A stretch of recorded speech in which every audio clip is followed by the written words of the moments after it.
Vamos abrir nossas Bíblias no Evangelho de Marcos, capítulo 8, e seguirmos.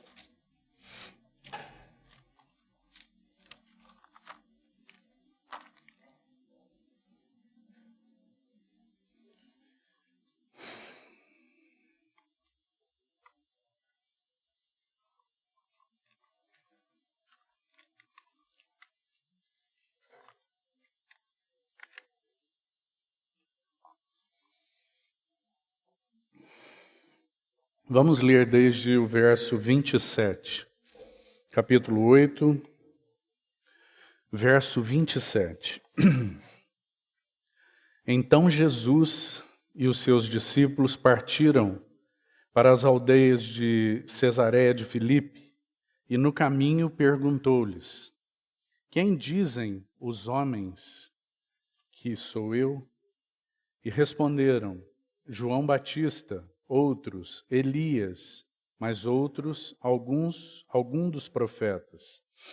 Então lhes perguntou: Mas vós, quem dizeis que eu sou? Respondendo Pedro lhe disse: Tu és o Cristo. Advertiu-os Jesus de que a ninguém dissessem tal coisa a seu respeito. Então começou ele a ensinar-lhes que era necessário que o Filho do Homem sofresse muitas coisas, fosse rejeitado pelos anciãos, pelos principais sacerdotes e pelos escribas, fosse morto e que depois de 3 dias ressuscitasse. E isto ele expunha claramente. Mas Pedro, chamando-o à parte, começou a reprová-lo. Jesus, porém, voltou-se e, fitando os seus discípulos, repreendeu a Pedro e disse: Arreda, Satanás, porque não cogitas das coisas de Deus, e sim das dos homens. Então, convocando a multidão e juntamente os seus discípulos, disse-lhes: Se alguém quer vir após mim, a si mesmo se negue, tome a sua cruz e siga-me. Quem quiser, pois, salvar a sua vida, perdê-la-á. E quem perder a vida por causa de mim e do Evangelho, salva-la-á. Que aproveita ao homem ganhar o mundo inteiro e perder a sua alma? Que daria um homem em troca de sua alma? Porque qualquer que nesta geração adúltera e pecadora se envergonhar de mim e das minhas palavras, também o Filho do Homem se envergonhará dele, quando vier na glória de seu Pai com os santos anjos. Dizia-lhes ainda: Em verdade vos afirmo que dos que aqui se encontram, alguns há que de maneira nenhuma passarão pela morte, até que vejam ter chegado com poder o reino de Deus. Vamos orar.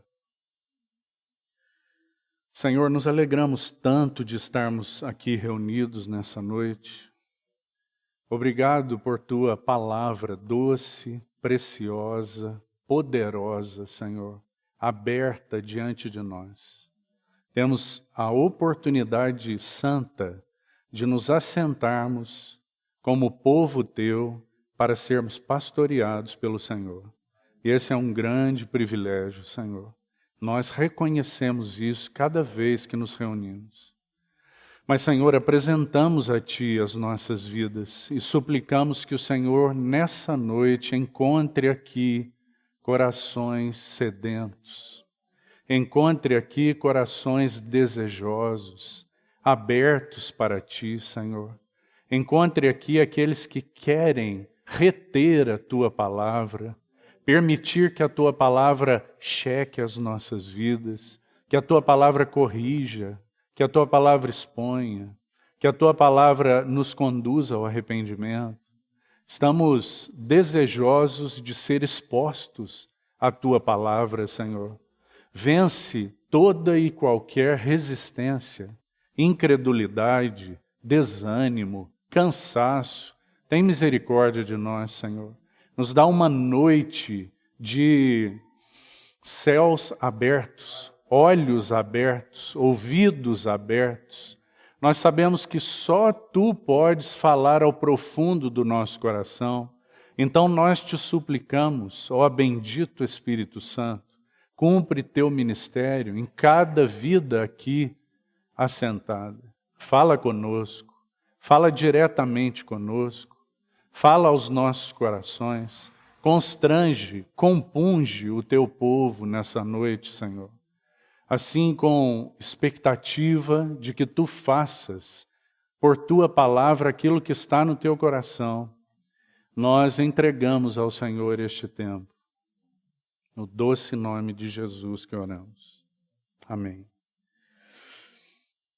Irmãos, esse precioso capítulo, essa preciosa porção do capítulo 8, como já dissemos, foi objeto, então, da nossa consideração, principalmente os versos de 27 a 30, na reunião passada, em que dissemos aos irmãos, e gostaria de apenas retomar de modo bem breve para seguirmos, mas dissemos aos irmãos o quanto no coração do Senhor Jesus havia um anelo de que os seus discípulos, os seus amados, aqueles que Ele chamou, eles tivessem guardada nos seus corações uma confissão gloriosa e cheia de realidade. O Senhor procura esta confissão. O Senhor tem prazer em ouvir nossa confissão a seu respeito. E o Senhor, então, tirou seus discípulos de um ambiente conturbado, de um ambiente cheio de influências, de poluição, de barulho, de perturbações, para que eles fossem levados literalmente para uma subida, para que nessa subida eles pudessem compreender que havia uma base sólida para que vivessem de acordo com aquele chamamento que receberam. E esta base era Ele mesmo, sua pessoa e sua obra. Então o Senhor passa a procurar no coração deles aquela convicção a respeito dele. E vós, quem dizeis que eu sou? O Senhor procura encontrar nos corações daqueles que Ele chamou a convicção de que estamos em Cristo e nele temos toda a provisão para tudo aquilo que Ele tem nos chamado. E então o Senhor ouve aquela confissão gloriosa: Tu és o Cristo, o Filho do Deus vivo. E nós sabemos o que implica essa confissão grandiosa.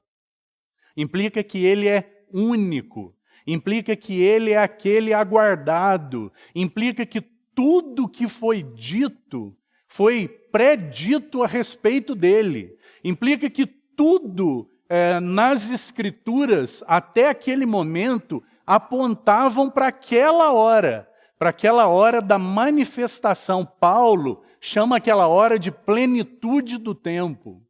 Paulo diz que na plenitude do tempo se manifestou, nascido de mulher, o Verbo eterno de Deus, Jesus Cristo.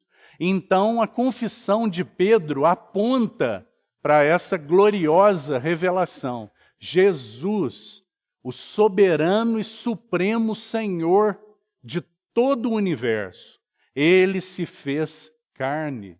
Ele é Deus habitando entre os homens. Então, nós não esperamos por outro, Senhor. Tu és o único. Tu és o objeto da contemplação dos anjos. Tu és o objeto que sustenta o universo. Tu és aquele único, baseado em quem estão garantidas todas as realidades espirituais para as quais nós fomos chamados. Então, o apóstolo Pedro faz aquela confissão gloriosa. Mas, irmão, esse capítulo, essa porção, como dissemos, ela vai fazer uma transição. Porque o Senhor, até aqui, Ele estava ministrando ao povo, a todos aqueles com quem Ele teve a oportunidade de se encontrar, ministrando a gentios e lidando com todo o povo.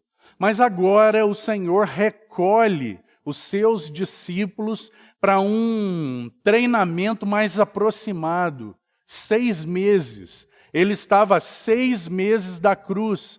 3 anos de ministério andando com eles. Até aqui o Senhor não tinha falado a respeito da cruz. E então há uma transição. Ele chama seus discípulos e agora o Senhor vai falar sobre a cruz. E essa é a nota mais excelente, não somente do ensino de Jesus, mas essa é a nota mais excelente da vida do Senhor Jesus. Porque nós já dissemos que Ele se encarnou destinado a morrer. O Senhor Jesus tinha uma missão. Ele manifestava, inclusive no seu semblante, que Ele tinha uma missão. Nada ia demover o Senhor dessa missão. Ele sabia exatamente para onde ia. Ele respondia a toda a direção do Espírito que o conduzia para responder àquela designação da Trindade, do qual ele é o agente, então executor desse plano eterno de redenção. Então o Senhor tinha uma missão e nada o demoveria dessa missão. E ele segue manifestando então sua determinação de ir para Jerusalém para sofrer. Mas até então, o Senhor não havia falado a respeito da cruz. Ele apenas havia vivido uma vida de cruz. Porque, irmão, o que é a cruz? O que é o princípio governante da Trindade? Porque a cruz é o princípio que move, que governa o Deus triuno por toda a eternidade. De modo que a cruz, em primeiro lugar, pense nisso, leve isso para sua casa e medite. A cruz, em primeiro lugar, não tem relação com pecado. A cruz é a maneira, o modo de vida de Deus por toda a eternidade. Não é por causa do pecado que há a cruz. Pense nisso, irmão. A cruz trata com o pecado na vida do Filho de Deus. Mas, se não houvesse pecado, nós conheceríamos a cruz? Sim, claro. Nós conheceríamos a cruz na vida do Verbo eterno de Deus. Nós conheceríamos a cruz na vida do Deus manifestado, Jesus Cristo. Porque ele viveu uma vida de cruz, negando-se a si mesmo. A minha comida consiste em fazer a vontade daquele que me enviou. Da maneira que eu ouço, eu digo, eu não tenho minhas coisas, meus desejos, minha vida independente. Eu sou completamente dependente do Pai e vivo uma relação de prazer e dependência para sempre, que só foi quebrada uma vez, naquela cruz. O drama da redenção, a relação eterna, gloriosa, foi quebrada por causa dos nossos pecados. Mas graças ao Senhor, o Senhor Jesus então manifestou na sua vida o princípio governante da cruz. Ele andou pelo caminho da cruz por toda a sua vida. Suas pisadas estão muito claras para nós. Ele não te convida para um caminho do qual ele não tenha andado por ele. Ele não oferece a você um caminho desconhecido, mas ele diz: todo aquele que quiser ser meu discípulo, siga-me. Que maravilhoso, irmão. Porque esse não é um caminho desconhecido em que o Senhor olhou para você e diz: faça o melhor que puder. Não é isso que o Senhor disse aos seus. Mas ele disse: siga-me. Ande pelas minhas pisadas. Há um caminho sobremodo excelente. Há um caminho para uma vida sobremodo elevada. Agora, sabe qual é o nosso problema, irmão? É que nós somos cristãos que desejam pouco. Nós somos cristãos de uma geração satisfeita com pouco. Para usar o exemplo da parábola do semeador, o Senhor Jesus diz que haveria frutificação no meio do seu povo. É claro, ele dá alimento, planta a sua palavra, haverá fruto, mas ele diz que a frutificação ela seria a 30, a 60 e a 100 por um. Agora, irmão, a verdade é que a nossa geração é uma geração satisfeita com 30. 30. E são poucos os que anelam, são poucos os que falam a respeito de uma vida mais elevada, uma vida profunda, o que o apóstolo Paulo chama de vida crucificada, uma vida realmente que testemunha de forma vibrante que é de Cristo, que se parece com Ele, que experimenta transformação, que frutifica para a plenitude. O apóstolo Paulo explicou isso tão bem para nós. Porque ele disse, olha, eu corro, sabe aquela corça, que ela sente o cheiro das águas, que ela anela pelas águas, que busca as águas. O apóstolo Paulo é como se ele estivesse tomando aquelas palavras e dizendo, eu prossigo para perseguir, eu persigo aquilo pelo qual eu fui conquistado. E eu prossigo com um foco. Eu prossigo, esqueço de tudo, sucessos e fracassos, deixo tudo para trás e prossigo para o alvo, para alcançar a Cristo. Para a plenitude de uma vida ascensional. Não estou acomodado. A minha vida mudou. Eu realmente mudei em muitos aspectos, mas o problema, irmão, é que parece que nós nos satisfazemos com isso. Você era um viciado e o Senhor te livrou de vícios de toda espécie. Mas está bom? Será que é isso que o Senhor deseja para você e para mim? Apenas sermos livrados de alguma coisa? Mas Ele deseja muito mais do que isso. Ele deseja que nós sejamos levados a uma vida profunda, transformada, semelhante a dele, que gere um impacto como a vida dele gerou. Do contrário, nós seremos bons religiosos, sem frutos, sem uma vida que influencie. E a vida passa rápido, irmão, deixa eu te dizer isso. A vida passa rápido. E uma vida que não é vivida diante do Senhor, para a sua glória, em obediência e humildade diante dele, não é digna de ser vivida. Não é digna de ser vivida. Na medida, então, que o Senhor inicia isso, a partir do verso 31, o Senhor começa, introduz, então, essa questão da cruz. O Senhor, depois de dizer para eles, olha, há uma vida elevada. Esta vida elevada é baseada em mim.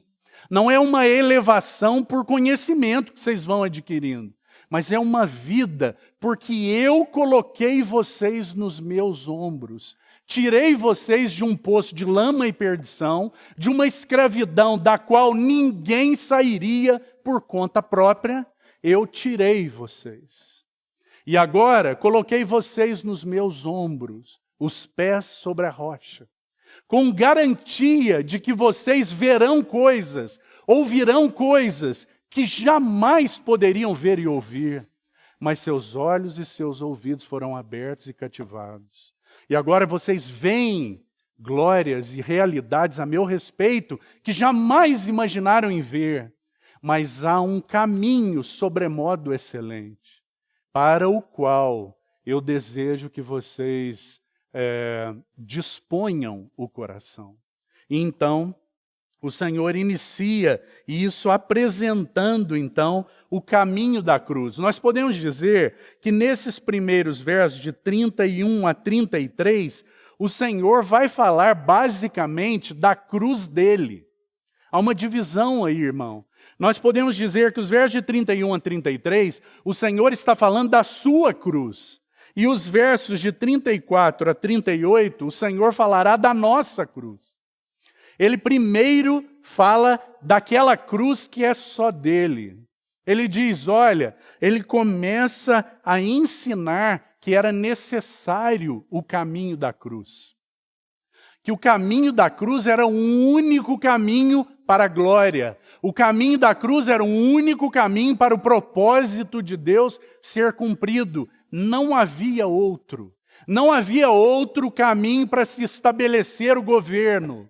Irmão, essas coisas são tão cheias de lições. Você quer ter uma vida governada pelo Senhor, debaixo da poderosa mão de Deus? Só tem um caminho. Esse caminho é o caminho da cruz.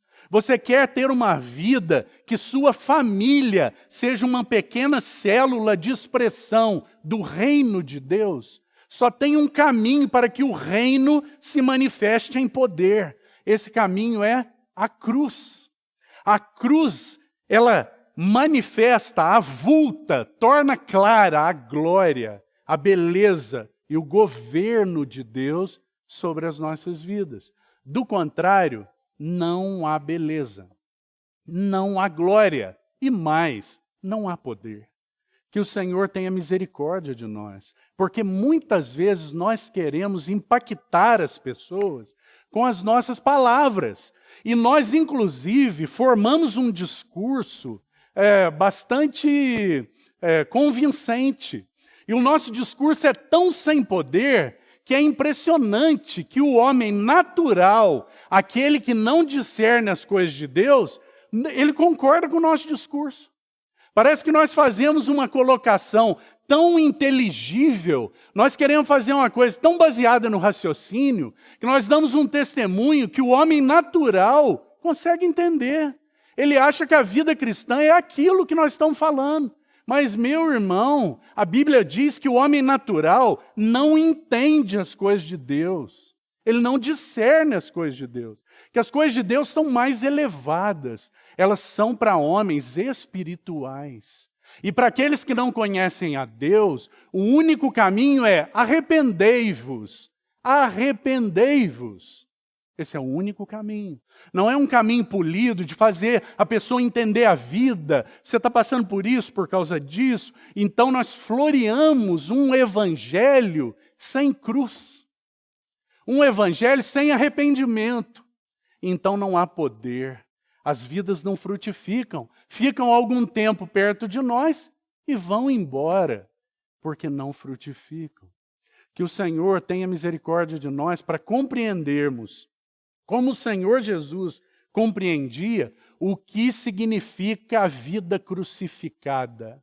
O que é uma vida crucificada? O que é o caminho da cruz? Que caminho é esse? Que vida é essa? Nós podemos dizer que essa vida é uma vida entregue ao Senhor em humildade e obediência. Vamos tomar um versículo de Paulo para nos ajudar. Gálatas 2:20. Em Gálatas 2:19, o final do versículo 19 é assim: eu estou crucificado com Cristo. O versículo 19 termina assim: eu estou crucificado com Cristo. E ele segue, diz assim: logo, já não sou mais eu quem vive, mas Cristo vive em mim. E esse meu viver na carne, eu vivo pela fé no Filho de Deus, que me amou e a si mesmo se entregou por mim. Essa é a maneira de Paulo explicar o que é uma vida crucificada. É uma vida completamente entregue ao Senhor Jesus. É uma vida de humildade e obediência a Ele.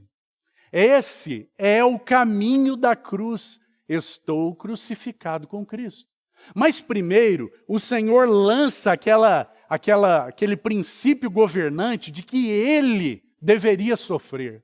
Agora, irmão, é tão interessante, porque aqui em Marcos nós temos um relato resumido. Como já dissemos, você precisa de Mateus, você precisa de Lucas, para entender, num relato um pouco mais amplo, o que acontece. Porque o Senhor Jesus começa a mostrar para eles que o caminho glorioso da cruz seria trilhado por ele. E que esse caminho envolvia algo que naturalmente eles não conseguiam entender. Porque até aqui, parece que eles estavam assim, opa, nós achamos o Messias.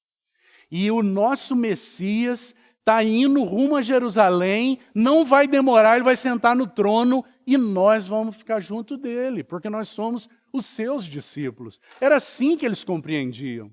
E então o Senhor diz para eles, olha, é necessário que eu vá para Jerusalém para ser maltratado pelas autoridades religiosas, civis, tudo que envolvia a nação. Ele diz, é para ser maltratado pelos anciãos, aqueles que deveriam conhecer a palavra, que sabiam o que a Torá dizia a respeito do Messias e que sabiam que havia um homem que vinha preenchendo todos os requisitos proféticos do Messias. Eles sabiam.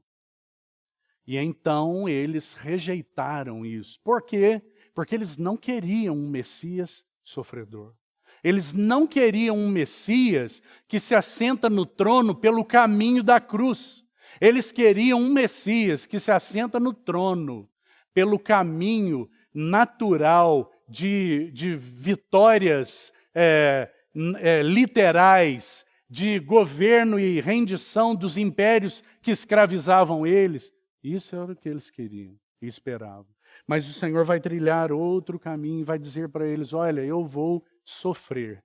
Então aqui, quando esse conceito é colocado, irmão, imediatamente Pedro, representando todos nós, o homem natural, o ego na sua melhor essência, ou por assim dizer, na sua pior essência.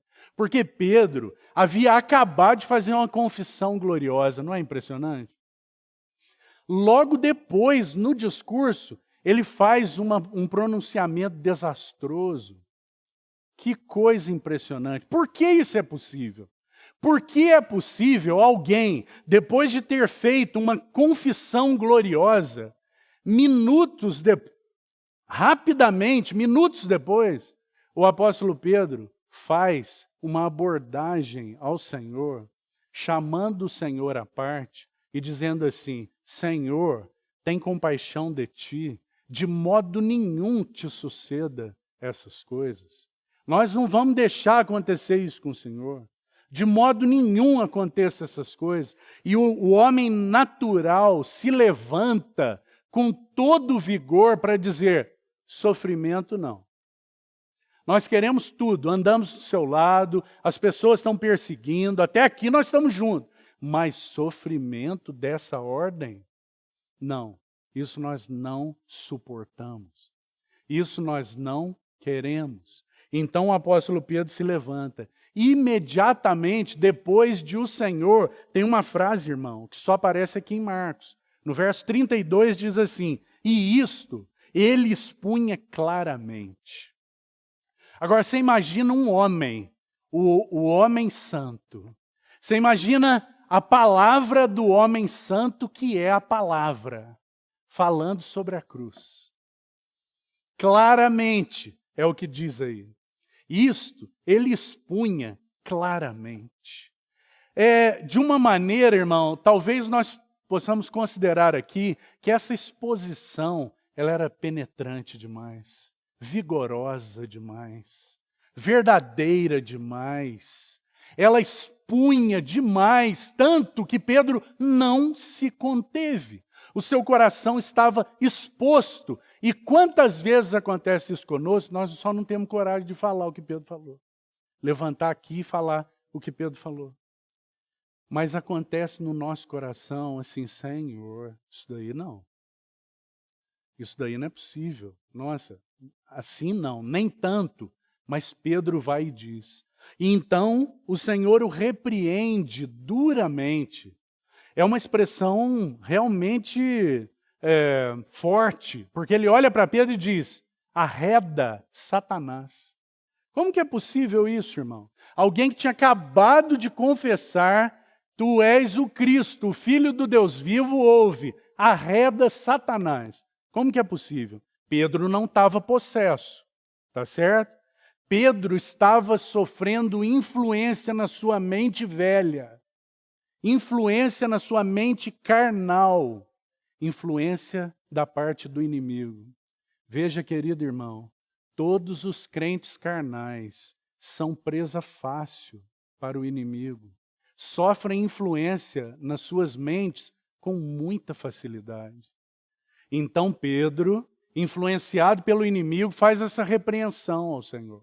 Mas o Senhor, que não foi demovido pelo próprio Satanás, e não seria por Pedro influenciado pelo inimigo, ele diz, arreda Satanás, porque você tem mente velha, mente de homens. Você não cogita, a palavra aí é pensa. Você não pensa nas coisas de Deus, você pensa nas coisas dos homens. Então, o Senhor segue agora desafiando eles para o caminho da cruz, e esse é o objeto do que nós gostaríamos de compartilhar essa noite. Irmão, nós podemos falar da cruz, nós podemos não só falar da cruz, nós podemos, muitos falam sobre viver essa vida, muitos falam sobre andar nesse caminho, mas quando você olha para a vida da pessoa, não deu nem o primeiro passo nessa jornada. A vida evidencia que não foi dado nem o primeiro passo nessa jornada. O passo que foi dado, quem deu foi Deus, te tirando de uma condição de escravidão e te livrando da escravidão para seguir um caminho de discipulado. Mas o discipulado nem começou. Eles são felizes com o que deixaram de ser, mas definitivamente não sabem o que Deus deseja que eles sejam. E aqui, irmão, talvez seja importante nós considerarmos um esquema para nós entendermos. O caminho da cruz irá se processar nas nossas vidas por duas pernas. E isso nós temos dito aqui há 30 anos, mas queria dizer novamente, tem muitos aqui que talvez jamais tenham escutado isso. O caminho da cruz irá se processar nas nossas vidas por duas pernas, dois braços fortes do Senhor. Primeiro braço, a palavra de Deus. O caminho da cruz é por meio de uma ação poderosa da palavra de Deus sobre as nossas vidas. É a palavra de Deus agindo sobre nós. O texto base para isso que eu estou te dizendo é o texto de Hebreus.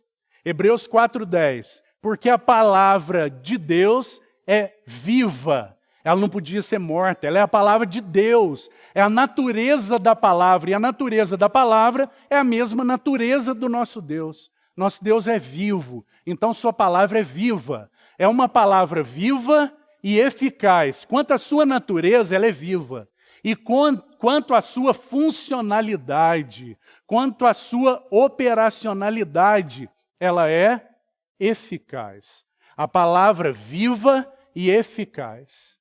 Mais cortante do que uma espada de 2 gumes. 2 gumes. Uma espada que quando você está sentado aqui, ela entra, irmão. Entra rasgando. Ela tem 2 gumes. Ela é afiada dos 2 lados.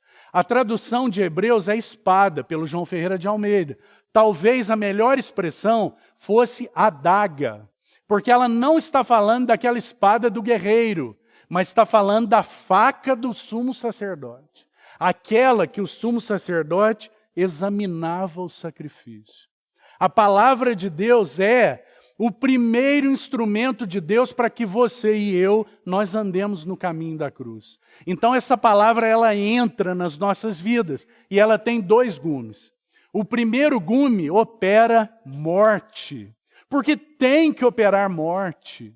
Ela opera morte na nossa experiência, porque no que concerne a obra de Cristo, nós morremos com Ele. Mas essa palavra vem entrando nas nossas vidas, por quê? Por que precisa operar morte? Porque nós somos aqueles que foram regenerados, mas que ainda têm mente velha, ainda têm hábitos velhos, ainda têm gostos velhos. Então a palavra precisa matar isso, irmão. Um gume opera morte, mas são 2 gumes, que maravilhoso. Porque o segundo gume opera ressurreição. A mesma palavra que opera morte é a palavra que edifica as nossas vidas. É a palavra que constrói para Deus. Agora, irmão, sabe qual é o problema? É que muitos cristãos acham que apenas por ler um texto já tem a experiência da palavra. Alguns, infelizmente, acham que por lerem várias vezes já experimentaram o que a palavra diz e busca fazer nas nossas vidas. Então, o primeiro braço nessa dinâmica do caminho da cruz é o braço da palavra. É a palavra agindo nas nossas vidas. O apóstolo Paulo aos Efésios, abra aí, por favor, Efésios capítulo 4, veja como Paulo vai descrever isso, esse braço da palavra agindo nas nossas vidas. Efésios capítulo 4, verso 22. Veja.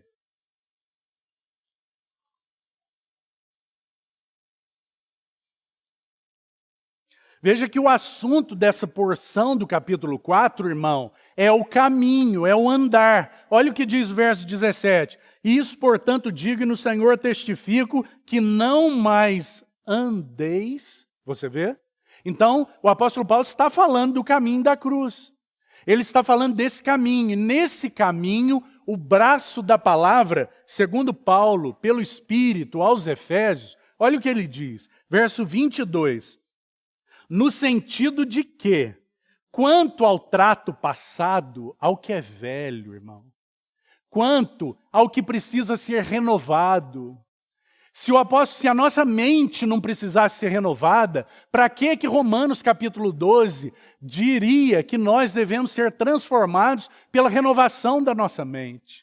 Se nós, no momento em que fomos regenerados, já estivéssemos com uma mente nova, então não precisava dizer isso.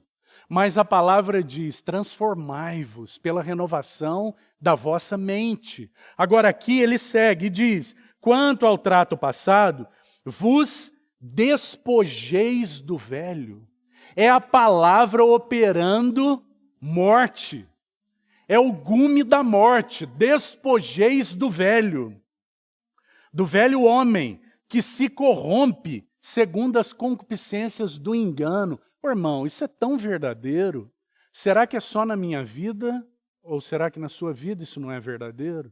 Nós não somos cheios de concupiscências, que se não pela ação poderosa da palavra de Deus, nos livrando, executando morte, nossos desejos são perversos, irmãos. Nossas concupiscências são cheias de tendências pecaminosas. Sabe o que significa essa palavra concupiscência? Tem uma tradução alternativa muito boa. Concupiscência é desejo forte. Sabe aquele desejo que você não consegue se conter? Isso é concupiscência. Isso procede do velho homem. Somente a ação poderosa da palavra pode nos livrar dessas coisas. Então ele continua e diz, e vos renoveis no espírito do vosso entendimento. Essa é uma expressão única na Bíblia, sabia, irmão? Não tem nenhum outro lugar que Paulo use essa expressão. Renovar entendimento, nós sabemos o que é. Renovar, nós também sabemos. Espírito, nós sabemos. Agora, o que é renovar no espírito do entendimento? É uma renovação na nossa velha maneira de pensar. Naquele código de ética que te governa, sabe, irmão? Aquelas coisas assim, eu venho da família tal, eu tenho lá na casa do meu pai, a Bíblia está dizendo, isso é coisa velha, precisa ser renovada no espírito do entendimento. Nós ainda olhamos essas coisas e dizemos assim, mas os meus pais faziam isso com boa intenção, isso tudo era para produzir o melhor, era com a melhor das intenções. E de boas intenções, nós sabemos que o inferno está cheio, realmente. Que o Senhor nos livre disso e nos ajude, pela sua palavra, a sermos renovados no espírito do nosso entendimento. Não é só uma mente cheia de versículos, mas é o espírito do nosso entendimento, nosso código de ética interior, nossa formação interior, renovada segundo Cristo. Porque ele continua, é o gume da morte por meio dessa renovação, mas ao gume da ressurreição. A mesma palavra que opera a morte, verso 24, e vos revistais. É como aquele pródigo que saiu, retornou com aquelas vestes de escravo. sujas, aquelas vestes terríveis. Então ele encontra com o pai. Qual é a primeira coisa que o pai diz? Tragam vestes novas. Que maravilhoso. Esse é o gume da morte que despe, tira as vestes velhas e coloca vestes de salvação. Que maravilhoso, irmão. Porque a palavra opera morte e também ressurreição. Vos revistais do novo homem, criado segundo Deus. Que diferença! Agora não são concupiscências do engano. Agora é um novo homem segundo Deus. Em justiça e retidão procedentes da verdade. Que maravilhoso. Só a palavra de Deus pode fazer isso conosco. Então o caminho da cruz vai se processar primeiro pelo braço da palavra. É a palavra de Deus agindo sobre nós. Agora, deixa eu dizer uma coisa para você, irmão. Qual é seu contato com a palavra? É 2 horas durante a semana, quando você senta aqui para ouvir algo e mal consegue abrir os textos que são sugeridos? Se for esse o seu contato com a palavra, irmão, então nós estaremos fadados a sermos aqueles que foram tirados da escravidão, mas que estão dando volta no deserto, carnais. Não entram na plenitude da terra. Todos morreram no deserto. Era um povo de Deus, Deus esteve com eles, não permitiu que a sandália gastasse, que a roupa estragasse, Deus proveu, mas ninguém entrou em Canaã. Todos morreram no deserto, com exceção de Josué e Caleb. Não te chama a atenção? Se a tua relação com a palavra for essa, peça perdão a Deus e se debruce na palavra. Leia a Bíblia, decore a Bíblia, estude a Bíblia, se volte para a palavra, coma a palavra. Do contrário, irmão, nós viveremos vidas carnais, superficiais. Não haverá um testemunho. E nós, muitas vezes, nos auto-enganamos, achando que está tudo bem vir aqui quarta-feira, sentar aqui 1 hora, vir no domingo, sentar aqui 2 horas, ouvir algo e nós vamos embora todos felizes. Como se isso fosse a vida cristã para a qual o Senhor nos chamou. Que o Senhor nos livre disso. Que o Senhor nos advirta solenemente pelo seu Espírito. Essas não são palavras fortes. Essas são apenas palavras verdadeiras. Que o Senhor nos ajude pela sua bondade. Mas o segundo braço é o braço da providência de Deus. É o braço das circunstâncias. Deus é o Deus que usa sua palavra nas circunstâncias para que eu e você sigamos pelo caminho da cruz. Não tem nada forçado, vale a pena destacar isso, tá certo? Não tem nada forçado, tem um C grandão aqui, no meio do discurso do Senhor tem um grande C. Se quiser, se alguém quiser ser meu discípulo, não tem nada compulsório. É um chamamento da parte do Senhor para aqueles que, como a corça, suspiram por Ele, amam Jesus, querem Jesus. Então, esse é o segundo braço, o braço da providência, o braço forte da providência. Deixa eu dizer uma coisa para você, irmão. Você nasceu na casa que nasceu, isso não é, Deus não errou. Você nasceu na casa que nasceu, porque Deus é o Deus da providência. Você tem os pais que tem, o marido que tem, a esposa que tem, os filhos que tem, a condição que tem, porque Deus é o Deus da providência. Porque na sua providência, Ele preparou para você essa condição, porque do contrário, você não aprenderia as lições que o Senhor deseja ensinar. Mas cuidado, cuidado. Não confie na própria condição como se ela fosse algo conquistado pelo seu braço. E como se você estivesse absorvido por um princípio mundano que nós escutamos aí toda hora. Eu sou o senhor do meu destino. Eu sou o responsável pelo meu sucesso. Essas bobagens que o mundo diz. Nós somos aqueles que estão debaixo da providência de Deus. É Deus quem determina sobre a nossa vida os caminhos preparados de circunstâncias para que nós respondamos ou não. Mas são totalmente administrados por Deus. Vale uma consideração. Deus não é agente das suas escolhas. Deus providencia circunstâncias para que você e eu, nós escolhamos bem. Mas sabe qual é o problema, querido irmão? É que nós recalcitramos. Nós damos coices na providência de Deus. E dizemos, não, Senhor. Eu tenho um caminho melhor, eu tenho um projeto melhor. O Senhor vai ficar impressionado. Nesse meu projeto, eu inclusive incluí nele, dar um pouco de dinheiro para o Senhor, dar um pouquinho de tempo para o Senhor. Mas eu preciso fazer isso para a minha família. Então o Senhor ouve isso entristecido porque Ele sabe o resultado, mas permite que você e eu, nós colhamos o fruto dos nossos próprios caminhos.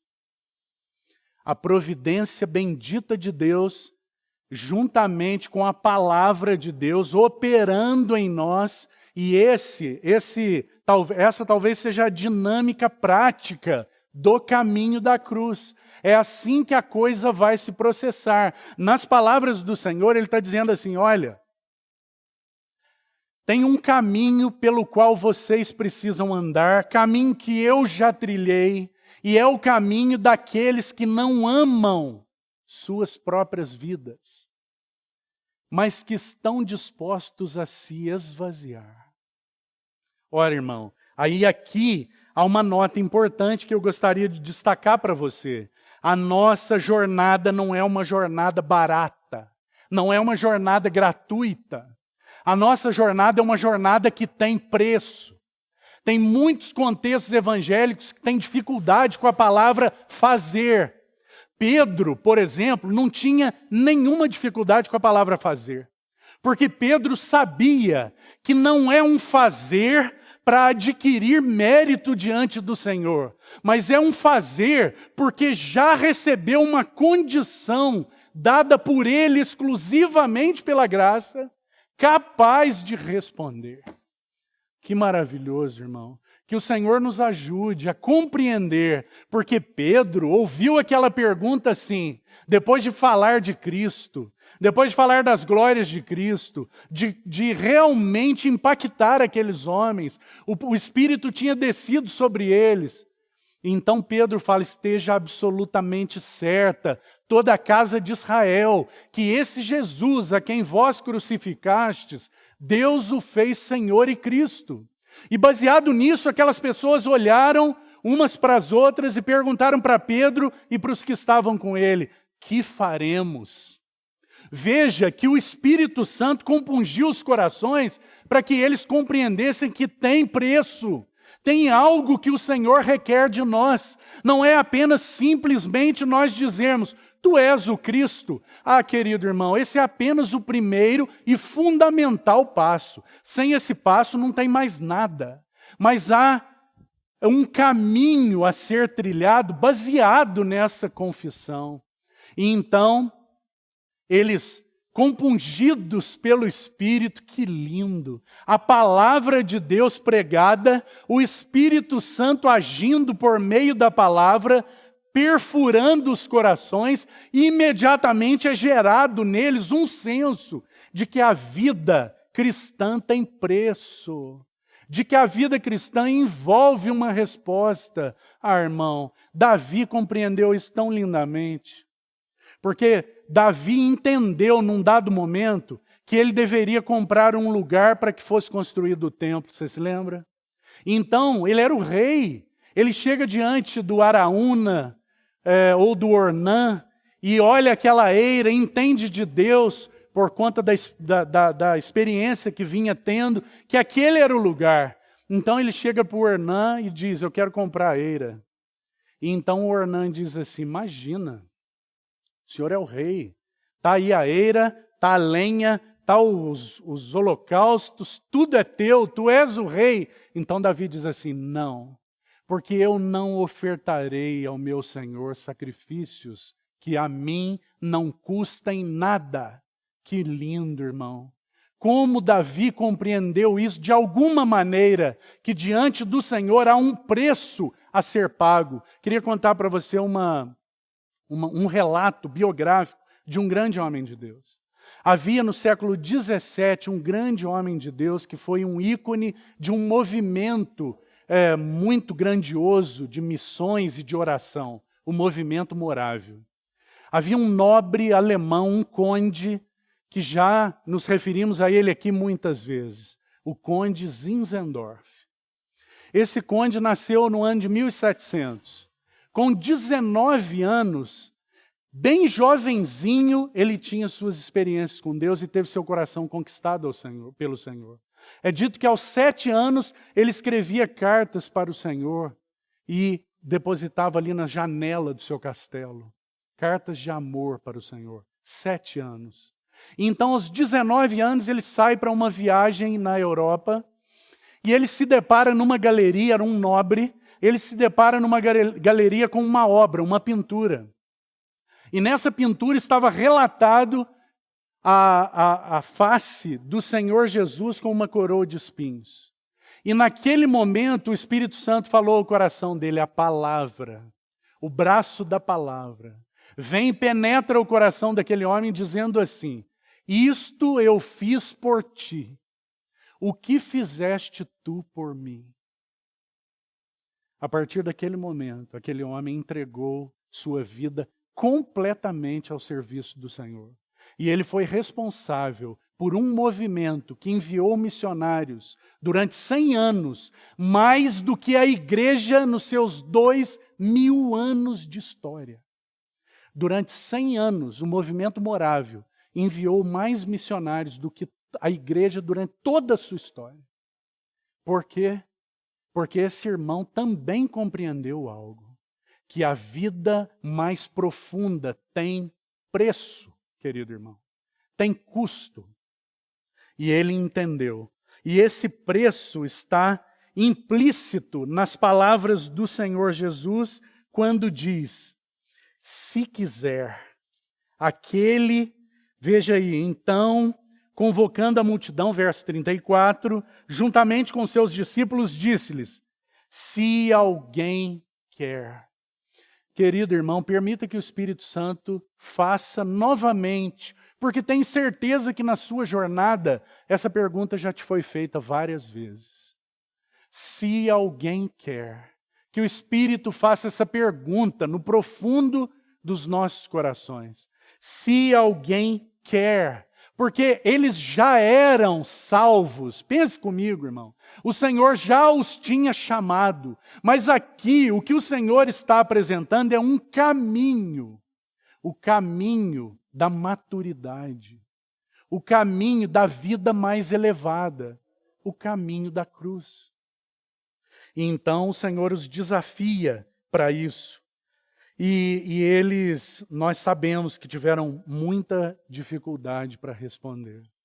Mas graças ao Senhor que por causa da sua vida ressurreta, nós fomos então habilitados para responder.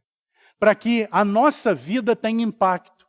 Você se lembra? Abra comigo, por favor, em Colossenses capítulo 3. Veja o que Paulo vai dizer aí. Colossenses capítulo 3. O apóstolo Paulo, Colossenses 3, 1. O apóstolo Paulo diz assim, veja como o apóstolo Paulo vai tratar dessa questão do preço. E veja, irmão, eu queria chamar a sua atenção para uma expressão.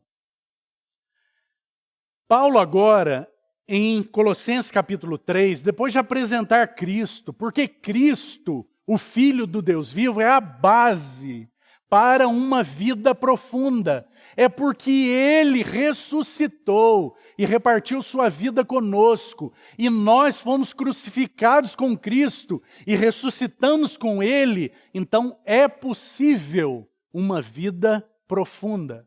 Agora, o caminho para essa vida profunda, eu queria que você guardasse uma expressão, irmão.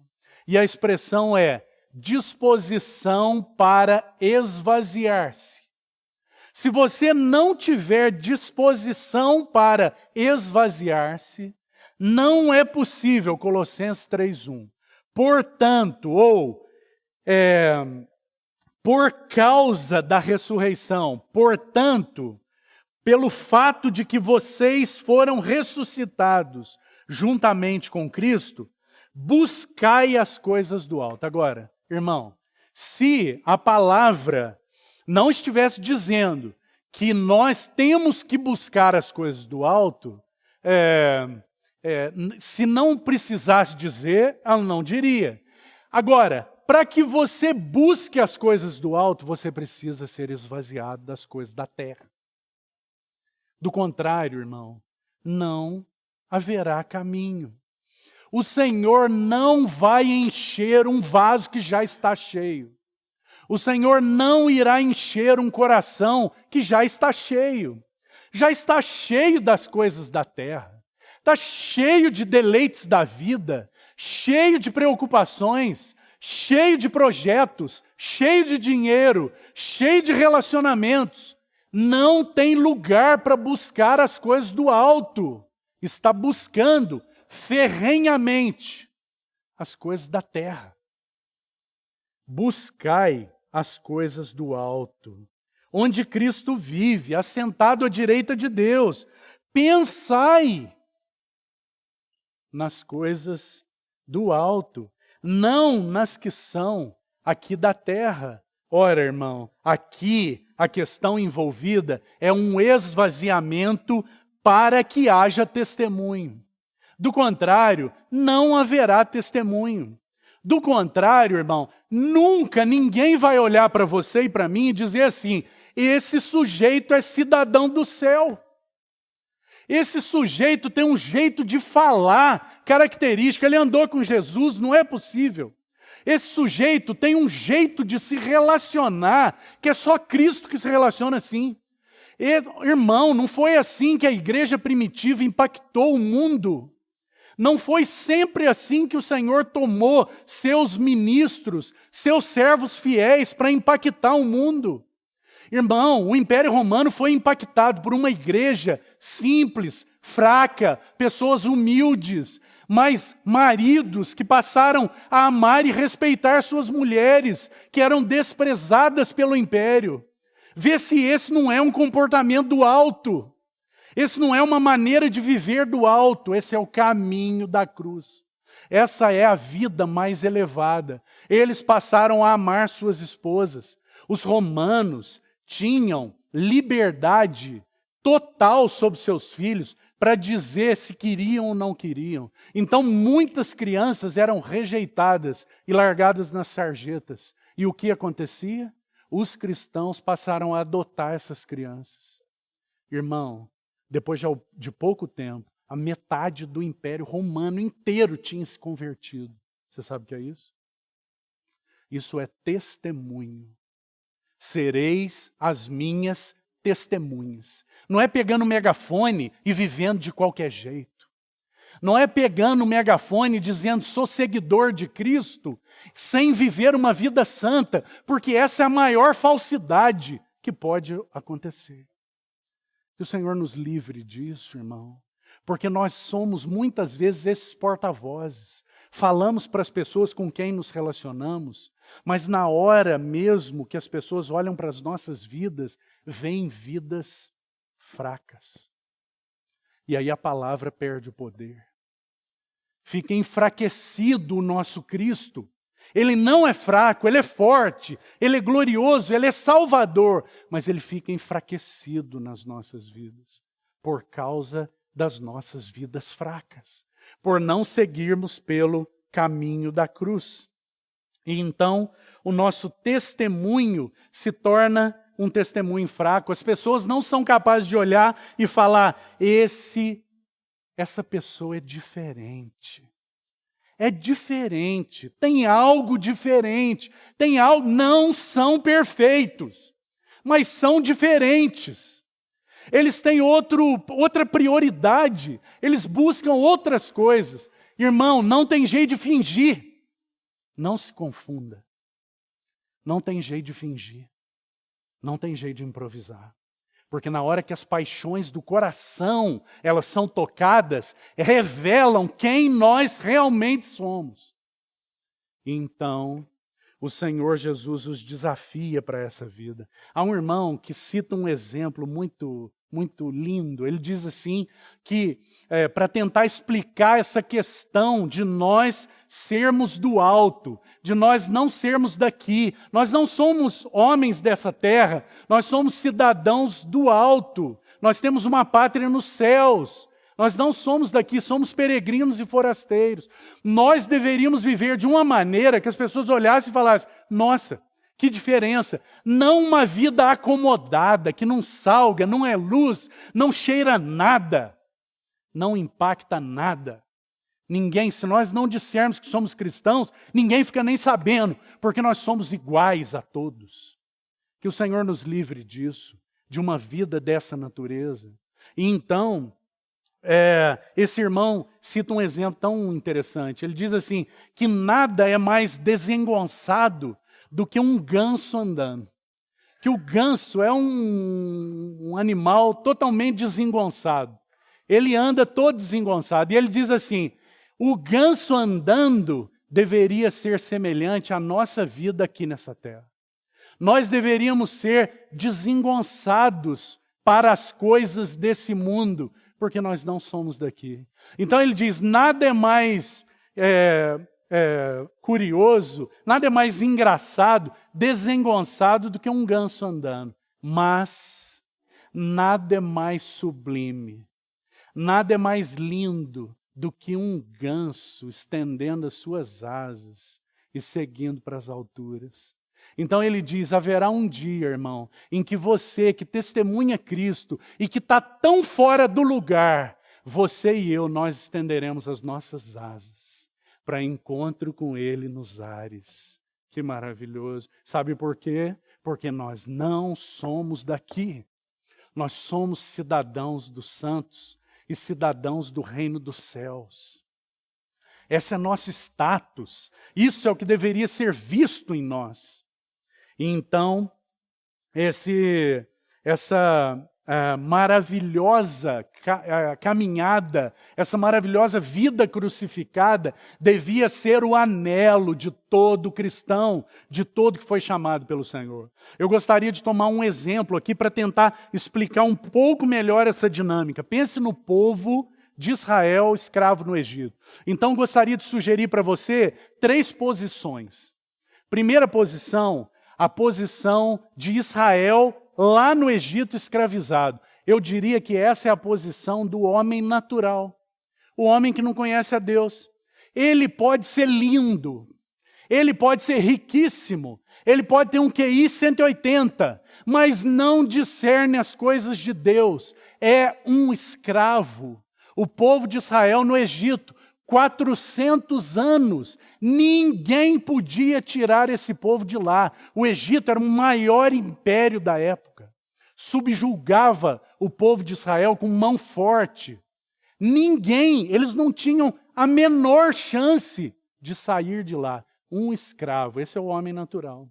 Mas só que há uma intervenção de Deus naquela situação. Só o braço forte do Senhor pode tirar o homem das trevas. E então o Senhor estendeu seu braço forte e tirou você e eu da escravidão, de uma vida de vaidades, escravizada.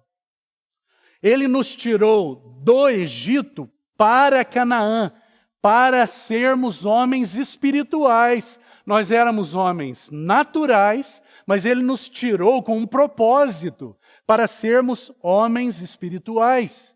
Mas no meio desse processo, tem uma caminhada, o caminho da cruz ou o caminho do deserto.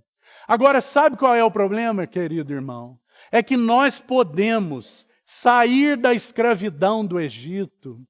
Nós somos tão saudosos. Eu bebi e não bebo mais.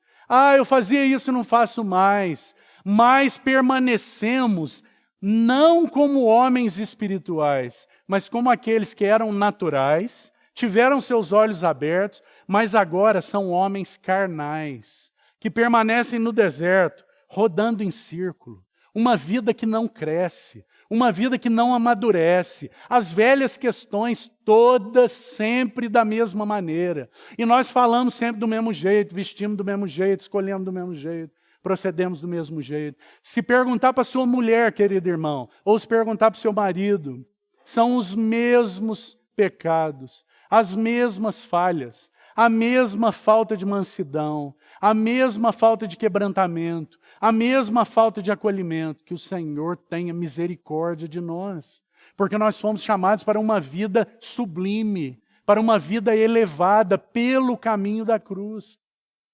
E então, nós podemos estar nesse deserto. E olha, irmão, nesse deserto andando em círculos. Um deserto abrasador, cansativo, cheio de circunstâncias difíceis, mas providenciadas por Deus para que nós avancemos. Era um deserto que eles deveriam cruzar em 11 dias, mas eles ficaram 40 anos rodando em círculo, porque não quiseram entrar na terra. Eles difamaram a terra e não entraram na terra. Quantos de nós difamamos a vida mais elevada dizendo: eu não dou conta, eu não consigo mesmo, comigo não tem jeito, eu não dou conta disso. E isso é uma vergonha para o testemunho do Senhor, porque Ele nos chamou do Egito, da escravidão do mundo. Ele nos tirou das garras do diabo, da morte, para a plenitude de Cristo, para desfrutarmos de Cristo, para experimentarmos semelhança com Cristo, vida transformada. Esse é o nosso chamamento. Agora, nós podemos viver como carnais, escolher como carnais e passarmos a vida toda dessa maneira. Que o Senhor tenha misericórdia de nós, para que essa não seja a nossa história. Eu gostaria que você me tolerasse por mais 5 minutos. E nesses 5 minutos finais, eu gostaria de abrir com você em 4 textos que nós vamos chamar de 4 aspectos práticos do tomar a cruz. 4 aspectos práticos do tomar a cruz. Então, por favor, respire fundo, recobre sua atenção e vamos em 4 textos apenas para finalizarmos hoje esse assunto do caminho da cruz no que me cabe. Primeiro texto em Mateus capítulo 10. Vamos lá. Mateus capítulo 10, verso 35. O primeiro aspecto prático do tomar a cruz. Eu queria tentar te ajudar, irmão, com alguns aspectos práticos do tomar a cruz. Quem sabe no domingo de manhã nós podemos ir mais fundo nessas questões, mas gostaria de citar aqui para você. Então, primeiro aspecto prático do tomar a cruz. Mateus 10, 35. Vamos ler o verso. Mateus 10, 35 diz, vamos ler o 34 também. Diz assim: não penseis que vim trazer paz à terra. Não vim trazer paz, mas espada. Pois vim causar divisão entre o homem e seu pai, entre a filha e sua mãe, entre a nora e sua sogra. Esse versículo é um versículo realmente impressionante, porque muitos de nós têm uma dificuldade enorme de compreender isso. Mas eu gostaria de sugerir para você que esse é o primeiro aspecto prático do tomar a cruz. E nós vamos chamar isso de a cruz agindo nas afeições naturais. A cruz agindo nas nossas afeições naturais. Se a cruz não agir nas nossas afeições naturais, irmãos, nós seremos escravos de relacionamentos. Nós seremos escravos de paixões, de desejos. A cruz não irá tratar os nossos sentimentos. Compreende? E nós seremos escravos de lixos que vão sendo acumulados em afeições naturais. Quantos irmãos aqui têm lixos chamados ressentimentos nos corações? Quantos irmãos estão carregados do lixo da culpa? Porque a cruz não agiu sobre as afeições naturais, dizendo: eu sou mais importante do que qualquer pessoa na sua vida. Eu tenho a primazia no seu coração. Você responde a mim em qualquer esfera de afeição. Tua melhor afeição é minha e para mim. Se nós não compreendemos isso, porque isso é o que a palavra diz, então nós seremos aqueles que podem falar bonito, mas que têm relacionamentos inadequados. Que têm relacionamentos que não agradam Deus. Que têm paixões, desejos entulhados. Que o Senhor nos ajude. Porque a cruz precisa agir sobre as afeições naturais. Nós precisamos compreender que mais vale perder esta vida da alma, com seus desejos, com toda a sua empáfia, a sua personalidade. E isso precisa ser negado. E precisa ser negado para aprendermos a nos relacionar, porque do contrário, não existe relacionamento, irmão. Existe competição. Quantos casamentos são resumidos pela palavra competição? É uma competição de ideias, é uma competição de vontades, é uma competição de paixões, é uma competição. Que o Senhor tenha misericórdia de nós e que a cruz venha agir sobre as nossas afeições naturais. Tudo que é do velho homem. Irmão, você lembra que isso aconteceu com Abraão? O Senhor disse para Abraão: Abraão, sai da sua parentela. E o Abraão não conseguiu. Primeiro ele levou o pai dele e o sobrinho. Daqui a pouco o pai morre. E ele carrega o sobrinho. E até ele se separar do sobrinho, ele não conseguiu ver a Cristo claramente. Não é impressionante? Quantos relacionamentos inadequados que nós temos, irmãos. Quantas alianças que nós fazemos com pessoas, sejam cristãos e pior ainda, não cristãos, que impedem a nossa visão clara de Cristo. Porque o pai do Abraão era um empecilho, assim como Ló também. Tanto é que no capítulo 13 de Gênesis, depois você leia lá, quando Ló se separa de Abraão, diz assim, o Senhor chama Abraão, Ló seguiu o caminho dele para Campina, alguém que foi livrado, chamado por Deus, que lindo.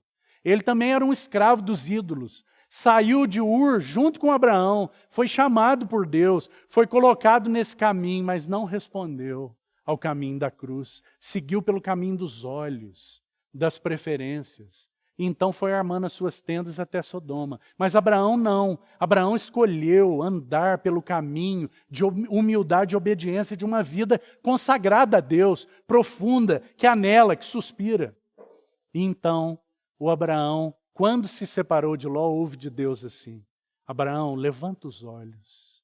Olha para a direita, para a esquerda, olha para essa terra. Você já está na terra que eu te prometi. Que lindo. E ele pôde ver a terra, ver a Cristo. Aquela é apenas uma figura. Afeições naturais. Segundo texto, Mateus 16. Novamente Mateus 16. É o verso que nós lemos, mas lá em Marcos. Mas vamos tomar aqui o de Mateus 16, verso 22. Veja o que diz aí. E Pedro, chamando à parte o Senhor, começou a reprová-lo, dizendo: tem compaixão de ti, Senhor. Isso de modo nenhum te acontecerá.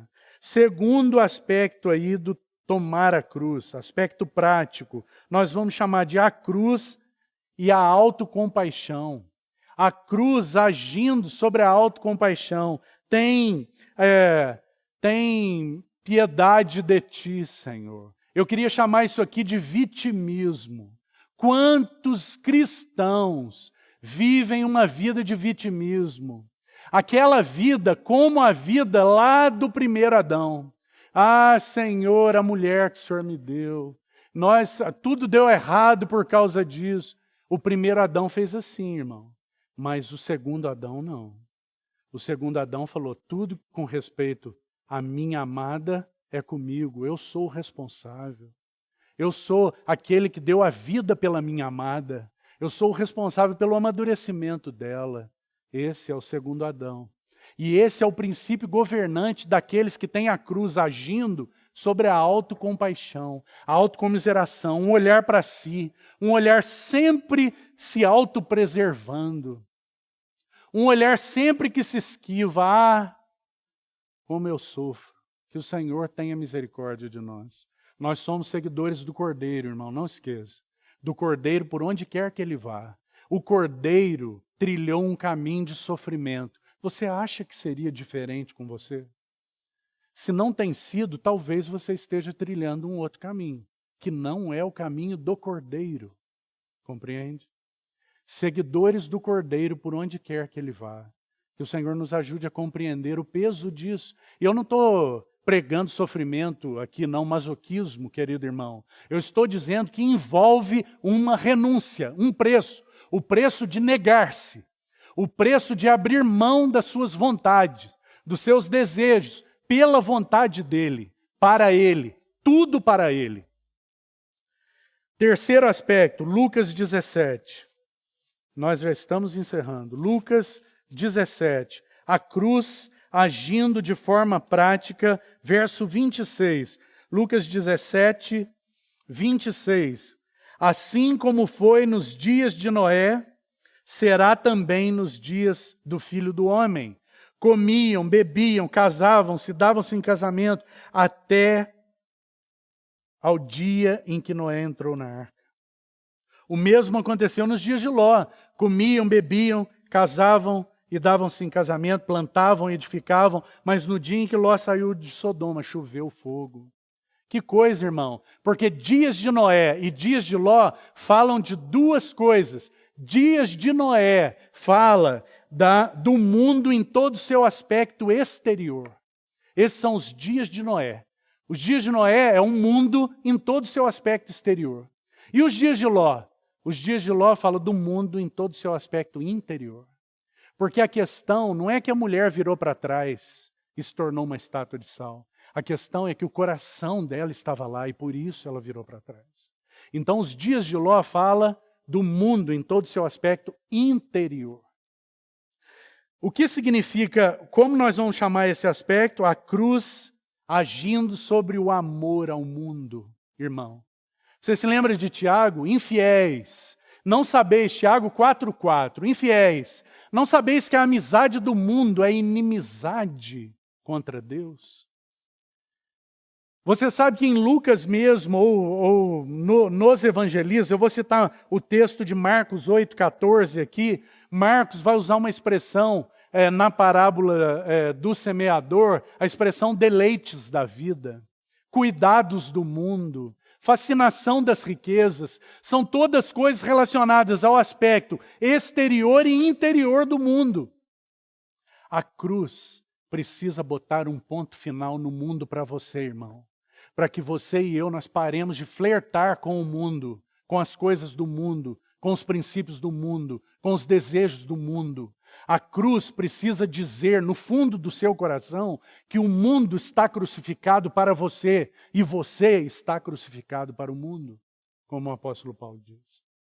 E este é o grande desafio da vida mais profunda. Se nós não quisermos, nós viveremos com um pé lá e outro cá. Como se você tivesse com um pé dentro de dois barcos. Você sabe o que vai acontecer, não é, irmão? O pé em cima de uma canoa e o outro no outro. Um pé tentando viver a vida cristã e o outro tentando viver no mundo. Uma hora vai cair dentro d'água. Vai ter consequências sérias. Que o Senhor nos livre disso. Esse é o terceiro aspecto. E para nós encerrarmos, João 12:20. É o último texto. João 12:20 diz assim.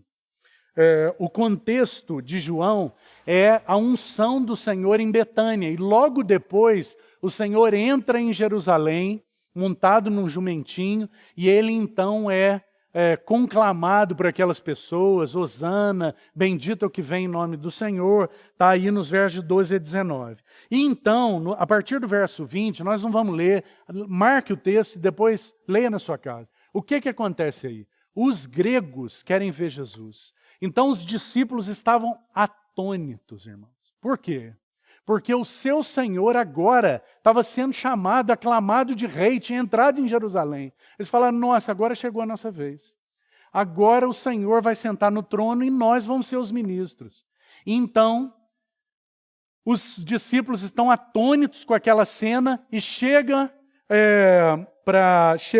uns gregos que haviam subido para a festa, se dirigiram a Filipe e dizem, Filipe, nós queremos ver a Jesus. Então Filipe falou, nossa, agora é o ápice. Porque além do nosso Senhor entrar aqui como rei, os gregos, a fonte da sabedoria da época, eles agora querem ver Jesus. Então os gregos vão ter uma entrevista com o Senhor. E você sabe o que o Senhor diz.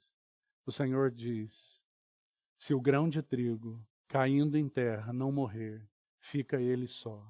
Mas se morrer, produz muito fruto. Que maravilhoso, porque o Senhor apresenta para eles aquele caminho sobremodo excelente, o caminho da cruz. E então desafia eles para que essa marca do homem natural seja quebrada. E o quarto ponto é a cruz sobre a glória pessoal. É como se o Senhor desse um golpe fatal na glória pessoal de Filipe e dos discípulos e de todos aqueles que estavam ouvindo. E ele diz, vocês não estão comigo para obter alguma coisa. Vocês estão comigo porque em mim tem toda provisão. Vocês precisam ser livrados dessa mazela do homem natural, de querer levar vantagem sempre em tudo. Então a cruz opera sobre a glória pessoal. Então, esses são os 4 aspectos que gostaria que você guardasse, meditasse e que o Senhor nos ajudasse no domingo pela manhã. Que o Senhor siga falando aos nossos corações a respeito do caminho da cruz. Vamos orar. Senhor, te louvamos, porque em Ti temos toda a provisão. Senhor, não permita que nos esqueçamos disso. Não permita que nos esqueçamos que Tu és o nosso Cristo, que nos salvou e providenciou para nós tudo o que é necessário para vivermos uma vida profunda, uma vida de intimidade, uma vida transformada que dá testemunho nesse mundo. Nos ajuda, Senhor, sobre este assunto do caminho da cruz. Fala mais aos nossos corações. Assim te pedimos, no doce nome de Jesus. Amém.